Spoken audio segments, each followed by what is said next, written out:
Doubt. Before we start, make sure you follow me on Instagram at DarkCornersTV.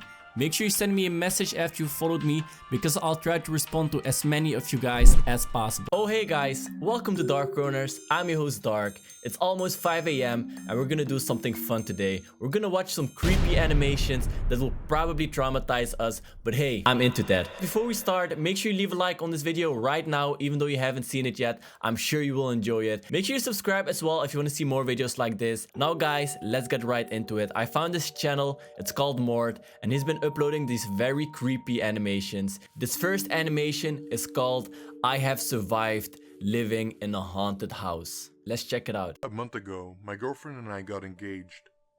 We moved into a new apartment and began living together. It was the first time either of us had shared an apartment, so it was a new experience for the both of us. We were deeply in love.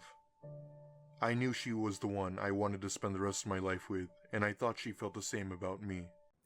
That's cute. Everything went well until 2 weeks ago, when I noticed that my girlfriend was acting very strange. She had become so attached to me that it felt like she couldn't stand being away from me for more than a moment.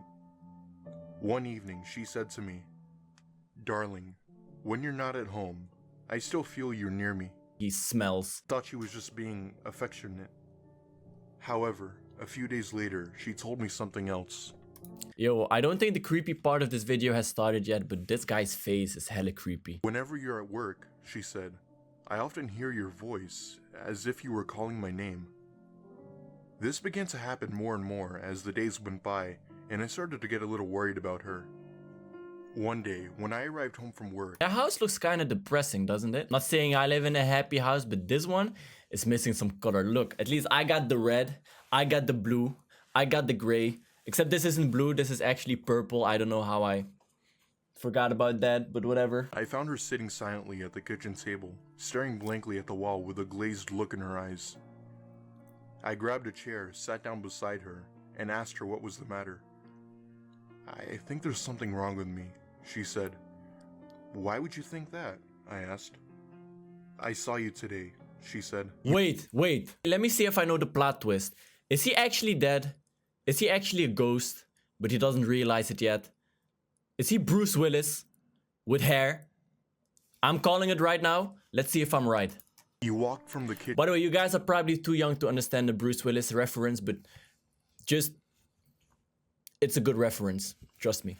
"But I was at work all day," I said. "I know," she replied with a sigh.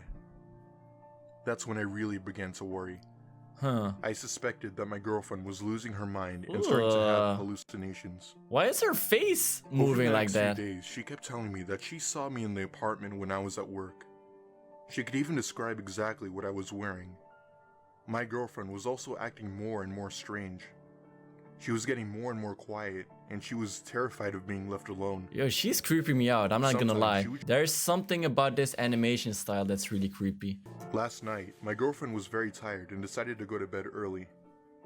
I held her hand and sat on the edge of the bed as she was falling asleep. Bro, no wonder you smell. These two have been wearing the same clothes this whole time. She even sleeps in her jeans. That's disgusting. If you sleep in jeans without boiling them, don't talk to me. Just before she nodded off, she said, "You're not here." "Honey, I'm right here," I replied. "Don't worry, everything is fine." He's dead, right? "No, you're not here," she said. "You're in the kitchen." Just then, I heard a dull noise coming from the kitchen. It sounded like a chair scraping across the linoleum. Then, I heard the sound of footsteps walking. What's a limonium?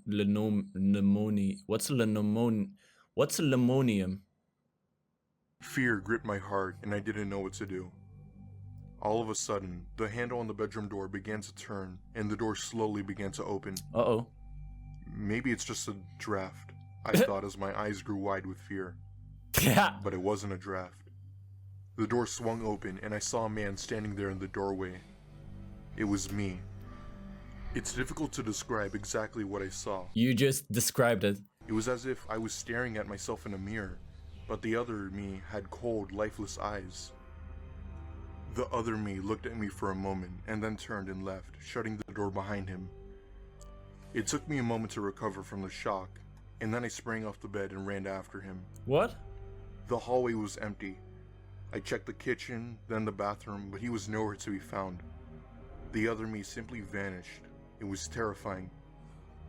And then, as I stood Hey, don't worry about it, bro. He was probably more terrified of you than you were of him, because he ran away. in the hallway, trying to figure out what had just happened, trying to calm myself down and convince myself that it was just a hallucination, I heard a faint voice coming from the kitchen. It wasn't my voice. It was the voice of my girlfriend. "We are here to stay," she said. "Forever." I realized that my girlfriend wasn't in the kitchen. She was lying in the bedroom, exactly where I had just left her seconds before. Ooh. I was so frightened. I started trembling like a leaf. Just leave. I ran into the bedroom, grabbed my girlfriend, and dragged her with me out the front door. We left in my apartment in that very moment and spent the night in my parents' house. Okay. Tomorrow, we will go back to pick up our things. Really? I still can't understand what had happened in that apartment, but neither of us can bear to spend another night in there. So after everything that happened, you're gonna go back to pick up your stuff yourself? Would you go back to pick up your own stuff? Hopefully, when we pick our things up, all will be well and no one will be there. Doubt. Ah! I should have expected that. Oh, this video has no jump scares. I should have been smarter than that. This next video is called Gas Station Horror Story Animated. I'm guessing it's about something that happens at the gas station, but that's just my guess. I'm not sure how I got that. To add a bit of backstory, I was an active duty Marine a year prior to this story happening. Granted, we're trained to take lives and deploy to other countries to fight. Okay. Sad to say that I never got the opportunity to deploy, but if I wasn't trained as a Marine, I honestly think I wouldn't be here telling this story. Now, onto this story. This story took place last year on a cool summer night here in Arizona. I just got off from work and took a coworker home from a late night dinner after the shift. Nice. That's I nice passed of you. by a gas station after I dropped her off. I was working 2 jobs at the time, so it was already late, around 2 a.m. Wow. 2 a.m., bro. That's way too late. You should be like me. Sleep early, wake up early, get some sunlight, vitamin D, all that stuff. So I was slowly pulling into this empty gas station. I noticed no other cars anywhere. Because it's That's 2 when a.m. something caught my eye as I was pulling up in front of the entrance. There was a shadowy figure that suddenly pulled up along one of the walls of the gas station and kept creeping along the walls, my getting God. closer as I pulled up. It's the hash-slinging slasher. Why is he There not was some driving sort away? of shadowy figure that suddenly pulled up along one of the walls of the gas station. It crept along the walls, getting closer as I pulled up and turned off my Come car. on, bro. But at the time, I couldn't care less because I was tired and I figured he was just a drunk and about to ask for change or something like that. I saw the outline of his face as he pulled away from the shadows. He opened his mouth to say something, but before he could say anything, I cut him off and said, "Hey, I'll be right back, sir." He just kinda stood there and stared at me as I walked into the gas station. I wasn't even thinking about him because I was tired and just wanted to go home. I swooped up my favorite energy drink and walked up to the cashier. Okay, so he's not alone. That's an actual cashier. So he should be safe. I mean, if he tries to kill him, he can just use the cashier as distraction. That's what I would do. I pushed the entrance door open and I noticed that the man was no longer there. I was looking around for the man as I approached my car to only see him coming from the dark corner again. But something seemed off about him this time. I didn't care to stick around to see what was off about him and Because he seemed completely normal before. went to open my car door. Then I heard rapid footsteps approach from behind me. I turned around as fast as possible to make eye contact with him. He was just staring at me less than an arm's reach away. Look at his face, bro. He's like, bruh. Every option suddenly ran through my head, screaming at me to just get in the damn car and slam the door. But he was already too close for me to try anything without him trying to do something. So I wanted to try and create a peaceful He probably wants your snack. Just give him that. conversation as a desperate attempt to try to get this creep away from me. I said, "Oh, hey, it's you again. Is there something I can do for you?" His whisper had a scratchy tone to it as he said, "Got any change?" I was actually thrilled. I was happy because I could just give this creep some money as a peaceful resolution. That's one way of getting change. Just creep the hell out of them so they'll give you money just to make you leave. Hold on, I'll dig it out for you. By the time I grabbed a fistful of change as I leaned into my car, I heard the passenger door behind me open, and then I felt a handful of my hair get pulled into my driver's seat. Well, that's one hell of a sentence. Back really hard as he whispered, "You scream or yell and I'll kill you." Why is he swearing? Then I felt a knife slowly glide over my throat. He then whispered, "Understand." I carefully nodded up and down. He then replied, "Now we're going to New Mexico. Don't do anything stupid or I'll just cover eat your the car's knife, interior bro. with your blood." At the time I was thinking, this can't be real. So I know he got a knife to your throat and everything. There's no reason to swear, okay? That's one thing my commanding officer said in the Corps. The key to victory is a clear conscience and a cool head. So I asked him, "Okay, how are we doing this? You just gonna give me directions?" I then felt his grip on my hair loosen. "Good, smart kid. I hate when they beg me to let them go. Now use your GPS or whatever." Okay. His knife was still gently pressed up against 70% or so of my throat.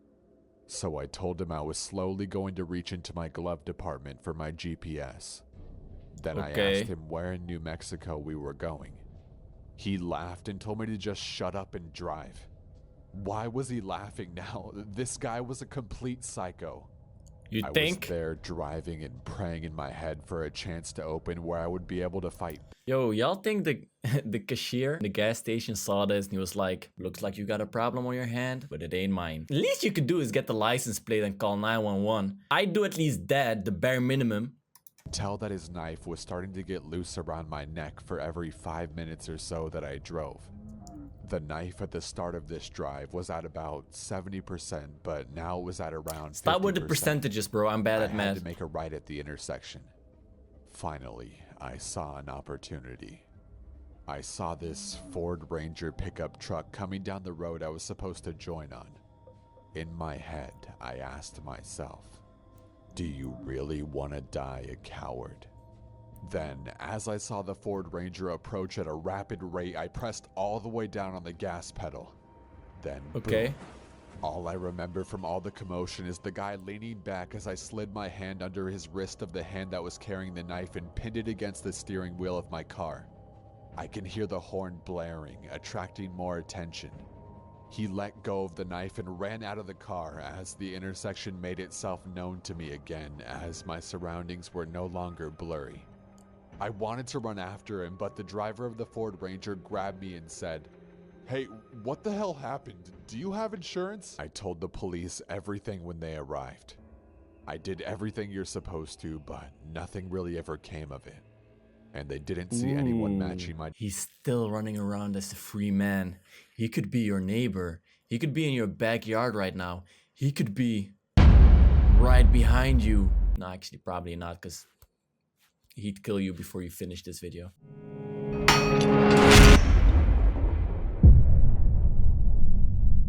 These were two scary animated stories by Mort. Check out his channel down below in the description. If you want to see more videos like this, make sure you leave a like, make sure you subscribe, and let me know which videos I should react to next in the comments section. Make sure you follow me on Instagram at DarkCornersTV. And once again, thank you all so much for watching. I cannot say that enough. And hopefully, until next time, if I haven't annoyed you enough yet. Now check out my other videos. Dark, signing out.